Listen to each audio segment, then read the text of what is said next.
Isn't that so cool? Beautiful piece of wood. You can use that, you can put a plant pot on it, or use that like a little seat. Somebody just sit down, have a seat on that. So I have a little bit of news to tell you all. We had another community meeting.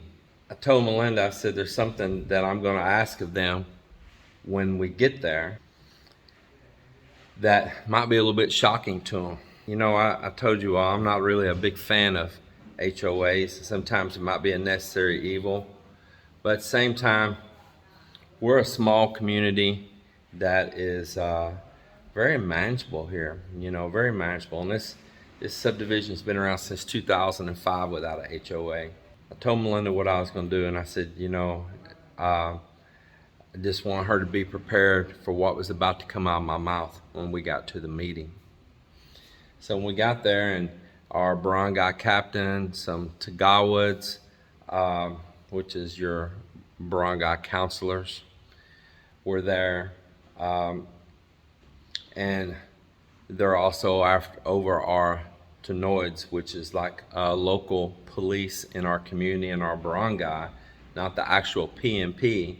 They're like a little bit lower of a police. And so we had a meeting about all of it with them. And I opened up the meeting, first of all, to dispel rumor, myth, sensationalized by media. And so one of the things that sparked this off about going to this HOA was their fear for safety, because the rumors were going around that there was these vehicles that were snatching up the ones that are on their way to school. I'm trying to be careful with the algorithm here, if you can tell. I'm kind of dancing on words here because I don't want to trigger certain things that can hurt my channel or my video. But that there was these people nabbing, and of course that made everyone worry about the safety of themselves, the safety of like kids going to school, things like that. And in our community here, it spread like wildfire that it was happening right here. And in Iloilo City, it spread, it was happening there. In Bacala City, it spread, it was happening there. In Cebu, it spread, it was happening there. And Mindoro, it spread, it was happening there. And it went all over the country. And the fact is that it was a false story. And the perpetrators behind starting this false story, the netizens as they call them, the earliest ones they could find that was spreading it were arrested. They were detained. And they also warned on the news agencies that anybody else partaking in spreading these falsehood stories would also most likely be detained and face charges. And so the community, like in our community here and throughout all these other communities, really believed these stories because they spread through things like Facebook and all, and by word of mouth and chismes and everything. It instilled fear. And that is exactly what these bad-minded people wanted to happen. And the thing is, now some of them will get consequences for that, and that's good. It's good that they go after that and stop it. Not just stop it by deleting a post, but stop it by making a punishable action for putting out that kind of thing. It was so bad. And so I told the community, I know that we're getting together and doing this because many of you are in fear for your safety and your well-being and all. But I shared the stories and everything from the PNP, from mayors, from police of many different cities, and they were encouraging the media to help them stop these false stories.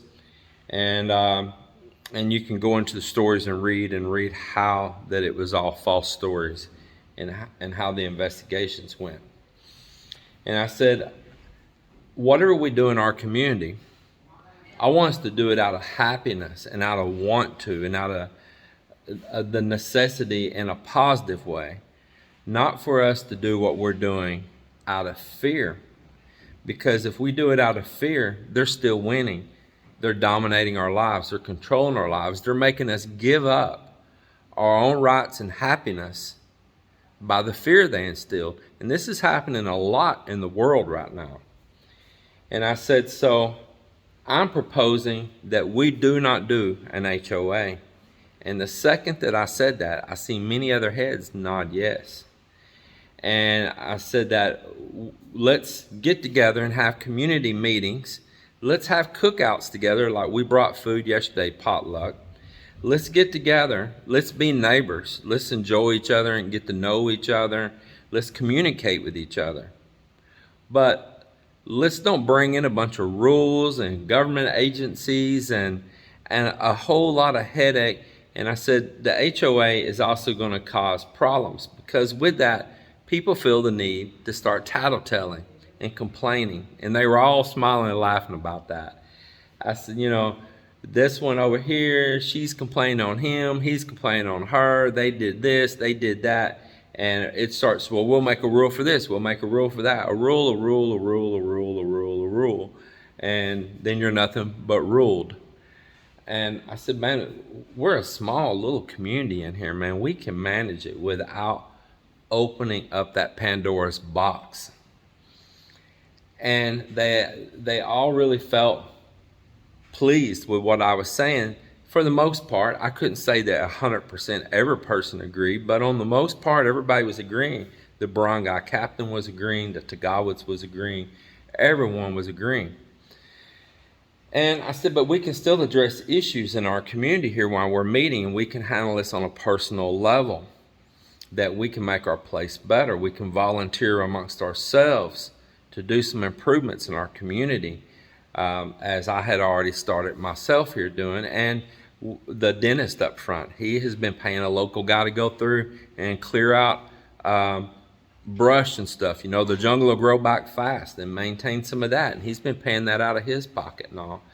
And so instead of just a couple of us paying it, we can still get together and pay kind of like a due, but we're just pitching in for our own community, but without all the mayhem, specialized bank accounts and signing authorities and this and that and da-da-da-da-da. Man, you got so much to keep up with. And everyone agreed. And so then we went ahead and made a deal, though, that we do need to control all the ins and outs out of our neighborhood here, because we get a lot of people coming in that don't belong, and we do need security. So we did go ahead and make a deal with the local barangay, the local government, to pay for Tanoids, which is a local police, to be on station here in our subdivision, and we all pitch in and pay the salary for that Tanoid to be assigned just here at our gate and walking our property in here, and they'll rotate them out. And we did, as a community, set a time to close our front gates at night and better control the situation, which we've been doing for years anyway. We've been closing that gate for years anyway. But that we have some new neighbors in here, that we can all be on the same term and understand each other. And then while we were there, we addressed the trash issue, because we have no trash service in here. And so we made a package deal with our barangay captain and our counselors and all, that they would provide Tanoid and with the city the trash pickup service, and we'll set our trash out the curb and they'll come through and pick it up. And see, we was able to accomplish these things without going down that complicated road of HOA. So we made a deal. Everybody, we come up with a monthly amount.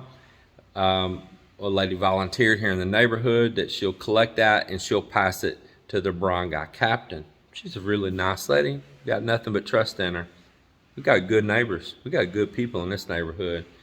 So nevertheless, and we went ahead and paid, and we gave an extra month in advance. So whatever it is, we paid like a deposit, an extra month up front.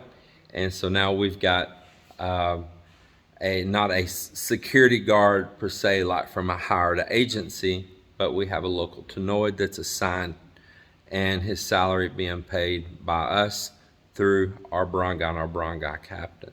And so all's well that ends well, and everyone seems happy. We went ahead and came up with a little additional figure so that we would have a little funding for things like buying some solar lights and putting up, buying a few things to maybe secure some other things here in our subdivision, to buy some things to have coffee and things for the Tenoid that's working while they're on duty, and maybe some snacks there for them. So we built in a little buffer budget in it as well. So many of you said, oh, HOA, HOA, HOA, HOA, and I'm like, you are right, and I agree. I agreed from the beginning. I don't like them. But we had to do something to get control of the beautiful community we have, to keep it beautiful and to make it more beautiful. And I appreciate all your feedback on the videos I made on that. I can't tell you how much I agree with so many of you, and I did. I'm not out for any kind of label or to feel more important than anyone else or nothing. I just want us to keep and maintain a really wonderful community in here. And I'm telling you, I'm blessed with some really good neighbors, and the new people that are coming in seem really great too. So we have 2 different families of limbs now. I've got a neighbor that I've made good friends with right here in front of us that are the Limb family, and now we have another Limb family over here on the other side of the subdivision. And welcome to the neighborhood. Everybody, I'm gonna get back out here.